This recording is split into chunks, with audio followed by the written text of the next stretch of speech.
Title and thumbnail பார்த்து நீங்க வந்திருப்பீங்க. கண்டிப்பா இது வந்து பயங்கரமான ரோஸ்டா இருக்கும்டா.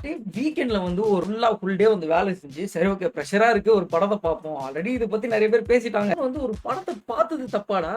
தப்பி தவறி இந்த படத்த வந்து தயவுசெய்து நார்மலைஸ் பண்றாதீங்கடா. நமக்கு இந்த சொசைட்டிக்கு இந்த மாதிரி கேடுகட்ட படம் தயவுசெய்து வேணான்றேன் நானு. டியூடன் வச்சிருக்க கூடாது. பதிலா பாடுன்னு படத்து பேர் வச்சிருந்திருக்கலாம். என்ன கான்செப்ட் அது ஃபர்ஸ்ட்.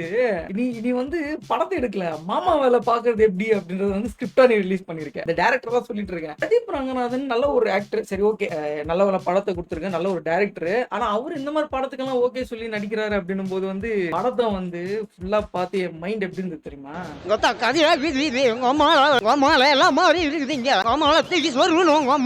அசிங்க அசிங்கமா வந்தது. ஸ்டார்டிங் சீன்ல வந்து பாத்தீங்கன்னா எக்ஸோட கல்யாணத்துக்கு போறாரு. ஸ்டார்டிங்கே தாலி இருக்கிற சீன் தான். இது மேல என்ன வேணும், இது மேல என்ன வேணும்ன்றேன். பிரதீப் ரங்கநாதன் வந்து அவங்களோட தாலி மட்டும் இருக்கல, உட்காந்து எல்லாரும் இந்த படத்தை பார்த்தவங்க எல்லாரோட தாலியா எடுத்திருக்காங்க அந்த டைரக்டர். ஒரு படம் வந்து ஜஸ்ட் ஒரு என்டர்டைன்மெண்ட் தானே, இதுக்கே உங்களுக்கு கிரிட்டிசிசம் பண்றீங்க, பிடிக்கலன்னா ஸ்வைப் பண்ணிட்டு போங்கன்னு பேசுற ஆளுங்களும் இருக்காங்க. அவங்களுக்கும் நான் சொல்லிக்கிறேன். லாஸ்ட்ல ஒரு விஷயம் நான் பேசுறேன், வீடியோ ஃபுல்லா பாருங்க, அப்பதான் உங்களுக்கு புரியும். முக்கியமான ஒரு விஷயம் ஒன்று சொல்லணும்னு நினைச்சேன். இந்த கீழே வந்து நீங்க நினைக்கிறது இல்ல, கீழே வந்து சப்ஸ்கிரைப்னு ஒரு பட்டன் இருக்கு. அது ஏன் பண்ணாம நீங்க பாக்குறீங்க? தயவுசெய்து சப்ஸ்கிரைப் பண்ணிட்டு பாருங்க. இது வந்து ஒரு நம்ம ஒரு கலாச்சாரத்துக்கு செட் ஆகிற ஒரு படமே இல்லடா. இந்த படத்தை வந்து கிரேஸ் பண்ணாதீங்க. தடா ரெடியா பண்றது நிறைய ஒரு முக்கியமான ஒரு புள்ளிகள் எல்லாம் வந்து இந்த படம் நல்லா இருக்கு, நல்ல ஒரு கருத்து சொல்லியிருக்க அந்த டைரக்டர். எனக்கு புரியல, பொண்டாட்டியை கூட்டி குடிக்கிறதாடா ஒரு ஸ்கிரிப்ட். இந்த கலாச்சாரம் எப்படி இருக்குன்னா, இந்த லிவிங் ரிலேஷன்ஷிப்னு ஒண்ணு இருக்கு, ஓகேவா? அது கூட ஓகே, அதை வந்து கல்யாணம் பண்ணிக்க மாட்டோம், ஓகே. ஒரு ஃபீலிங் தான் ரொம்ப முக்கியமான விஷயம். தாலி எல்லாம் முக்கியமே இல்ல அப்படின்னு சொல்றதுக்கு யாரா உங்களுக்கு ரைட்ஸ் கொடுத்தா?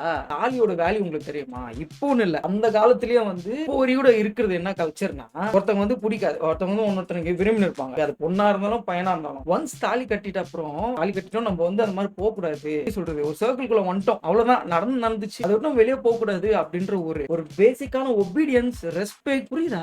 டிசிப்ளின். அது ஒரு டிசிப்ளின். தாலின்றது ஒரு டிசிப்ளின். நாகரிகமே இல்லாம நீ இஷ்டத்துக்கு சுத்துறா, ஊர் சுத்துறா அப்படின்ற மாதிரி இருக்கு. நீ சொல்ற படத்தை பார்த்தா அப்படிதான் இருக்கு. டூட் இல்ல, மறுபடியும் சொல்றேன், டூட் இல்ல, நான் ஃபர்ஸ்ட்ல சொன்னதுதான்டா உங்களுக்கு. சோ இந்த மாதிரி படத்தெல்லாம் வந்து நம்ம பார்க்கும்போது நம்ம ஜென்சி, ஃபார் எக்ஸாம்பிள் இப்போ இருக்கிற ஜெனரேஷன் எல்லாம் பாத்தீங்கன்னா ஆல்ரெடி சின்ன வயசுல கல்யாணம் பண்ணிக்குதுங்க. ஏன்டா 17 வயசு கூட இல்ல, ஒருத்தன் ஒரு பையனை நான் பார்த்தேன்டா 17 வயசு கூட அவங்க ஒரு குழந்தைய வச்சு, அவனுக்கு என்ன லைஃப் அனுபவம் இருக்கு, லைஃப்ல என்ன அனுபவம் பார்த்திருப்பான், என்ன அவனுக்கு தெரியும் லைஃப் எப்படி லீட் பண்றது அப்படின்ட்டு. இதுக்குதான் வந்து ஒரு பேசிக்கான ஒரு டீசென்டான ஒரு ஏஜ். அந்த ஏஜ்ல நீங்க மேரேஜ் பண்ணாதான் உங்களுக்கு ஒரு நல்ல ஒரு பேசிக்கான சென்ஸ் இருக்கும். அதனால வந்து நீங்க நல்ல ஒரு மேனேஜபிளா இருக்கும் ஒரு எந்த விஷயம் பண்ணாலும். ஆனா இந்த படத்துல சரி விடு, பிரதீப் விட்டுரு. ஆனா செகண்டரியா அந்த பொண்ணு வந்து இன்னொருத்தகிட்ட போயிட்டு அந்த பையன் வரான் பாத்தியா, அந்த பையன் தானா என்னடா கேரக்டர் இது?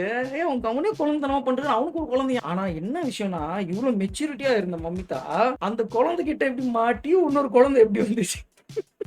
என்னடா உன் எக்ஸ் கல்யாணத்துக்கு போய் இப்படி தாலி எடுத்துட்டு வந்து நிக்கிற? தாலிக்கு மரியாதை இல்ல, அதுக்கு பின்னாடி இருக்க பொண்ணோட ஃபீலிங்ஸ்க்கு தான் மரியாதை. அப்ப ஐ லவ் யூ. சப் அழகானோ மாமா, நீ செல்ஃபி எடுக்கிற கேப்ல நான் இன்னொருத்தனை லவ் பண்ணிட்டு வந்துட்டேன். சர்ப்ரைஸ்.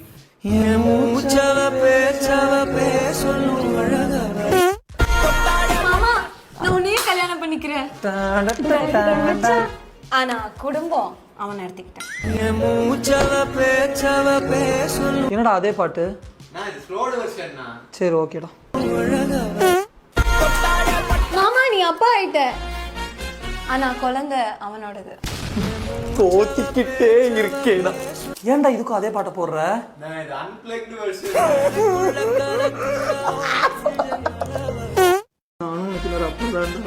தேவதாஸ் சார், நீங்க ஏன் எனக்கு இதெல்லாம் பண்றீங்க? இந்த பாட்டு நான் ஆல்ரெடி கேட்ட மாதிரியே இருக்கு. நீ ஃபார்ம் ஆக ஆரம்பிச்சது நம்ம அதே பாட்டு தானே போட்டு ஃபார்ம் ஆயிட்டு இருக்கா. இது என்னடா வெர்ஷனு?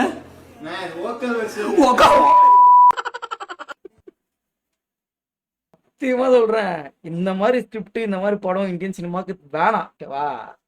இது வந்து எந்த ஒரு விழிப்புணர்வும் எந்த ஒரு மெசேஜோ இது கன்வே பண்ணல. இது கெட்ட வழிக்கு தான் வந்து எடுத்துட்டு போகும். பாக்குற ஜென்ஜிஸ் பசங்க எல்லாம் வந்து அவங்க பண்ணு பார்த்து படம் வேற லெவல், 100 கோடி அடிச்சிச்சுங்க, என்னங்க நீங்க அப்படின்னு பேசுறானுங்க. 100 கோடி நான் டிஸ்ட்ரிபியூட்டர் கையில இருக்கு, அவங்க பெரிய டிஸ்ட்ரிபியூட்டர், ஓகேவா? 100 கோடி அசால்ட்டா அடிச்சிரும்டா. இது பிரதீப் குமாருக்காக போல, மம்மிதாக்காக போல, எதுவுமே போல. நான் வந்து படத்துக்கு போவேடா, அங்க போயிட்டு தாலியா இருக்கிறத விட இங்கே தாலி எடுத்துட்டு போயிடலாம் வீட்லயே. பிரெக்னென்ட்னு தெரியுது, கல்யாணம் எடுக்கணும், பிரெக்னென்ட் தெரியுது, தாலி தாலி கட்டுறான், அவளை காப்பாத்தணும் தாலி கட்டுறான். அந்த தாலிக்கு வேல்யூ இல்லாத மாதிரி ஒரு சப்ஜெக்ட் அதை நம்ம பிரேஸ் பண்ணிட்டு இருக்கோம். நம்ம என்ன மாதிரி ஒரு மென்டாலிட்டில இருக்கும். தாலியோட வேல்யூ உங்களுக்கு என்ன தெரியும்? அதுல ஒரு டயலாகும் சொல்லியிருக்காரு, தாலி முக்கியம் இல்லைங்க, அது பின்னாடி இருக்கிற பொண்ணோட ஃபீலிங்ஸ் தான் முக்கியம், மயில் முக்கியம். யாரும் உணர்ச்சி வசப்படாதீங்க.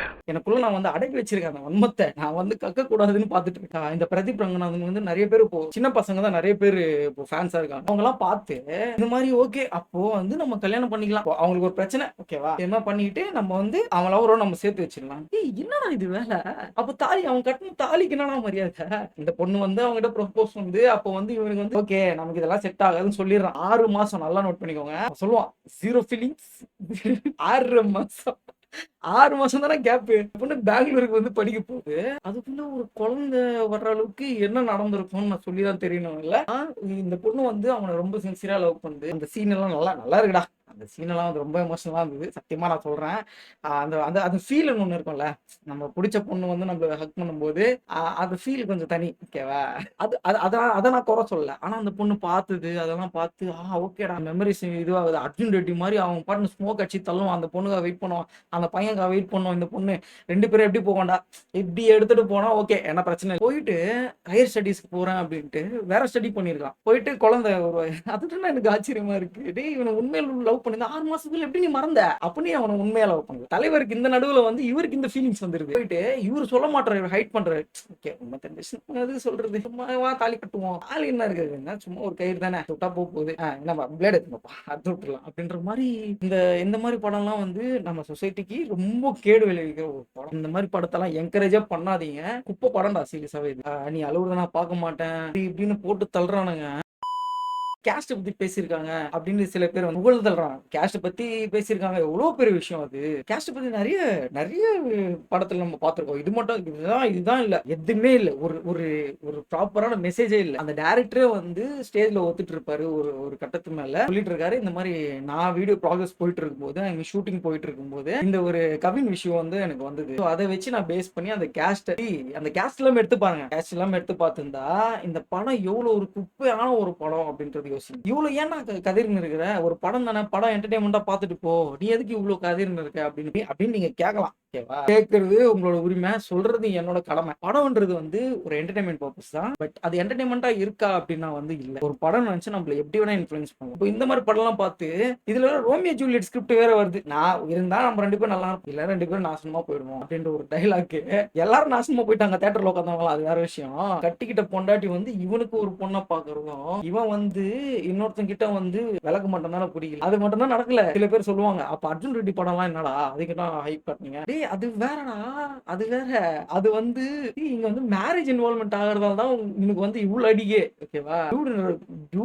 டூடு மாதிரி சுத்துறா, ஜாலியா சுத்துறா அப்படின்றானுங்க. டூடு மாதிரி இஷ்டத்துக்கு எழுதி வச்சிருக்காங்க ஸ்கிரிப்ட். நிறைய டைரக்டர்ஸ் வந்து இந்த மூவியோட இம்பார்ட்டன்ஸை பத்தி பேசியிருக்காங்க. மூவியோட இம்பார்ட்டன்ஸ்னா ஒரு படம் வந்து நம்ம பெஸ்ட் என்டர்டைன்மெண்டா பார்க்க முடியுமா அப்படின்னா இல்ல. அந்த படத்துல இருந்து எப்படியாச்சும் ஒரு சீனாவது நம்ம இன்ஃபுளுன்ஸ் ஆகும். அது வந்து நம்மளோட சைக்காலஜி ரிலேட்டடா வந்து it will take us somewhere. நீ பண்ண மாத்திட்டு போ, நீயே கிரிட்டிசைஸ் பண்ற அப்படின்னா வந்து இது நம்ம சொசைட்டிக்கு தேவையான ஒரு படம். எல்லாரும் கிரிட்டிசைஸ் இல்ல, அசிங்கமா திட்டணும்னு கேட்டா நான் வந்து அடக்கிக்கிட்டு இருக்கேன். இன்னும் நிறைய இருக்கு சொல்றதுக்கு, வீடியோ லென்த்தா போகும் அப்படின்ட்டு நான் வந்து நிறைய விஷயம் பேசிக்கல ஓகேவா. Directors be responsible. நீங்க என்ன ஒரு விஷயத்த நீங்க இது பண்றீங்க அப்படி. நம்ம கல்ச்சரும் ஃபாரின் கல்ச்சரும் எப்பவுமே ஒன்னாகாது. நம்ம கல்ச்சர் இவ்வளவு ஸ்ட்ரிக்டா இருந்தா நிறைய தப்புகள் நடக்குது. ஃபாரின் கல்ச்சர்லாம் வந்து நீங்க நினைச்சு பாருங்க. நான் உங்களோட இமேஜினேஷனுக்கே நான் விட்டுறேன். சோ இந்த மாதிரி படத்தெல்லாம் வந்து நான் வரவேற்கவும் மாட்டேன். ஒரு இடத்துல ஸ்டைல் பண்ணா போதும், இஷ்டத்துக்கு எடுத்தா கைதான் ஆளுக்கு முறுக்கிட்டே இருக்கும் கை. ஸோ இன்னொரு வீடியோல உங்களுக்கு சந்திக்கிறேன். This is Sherry signing off from you. Bye guys.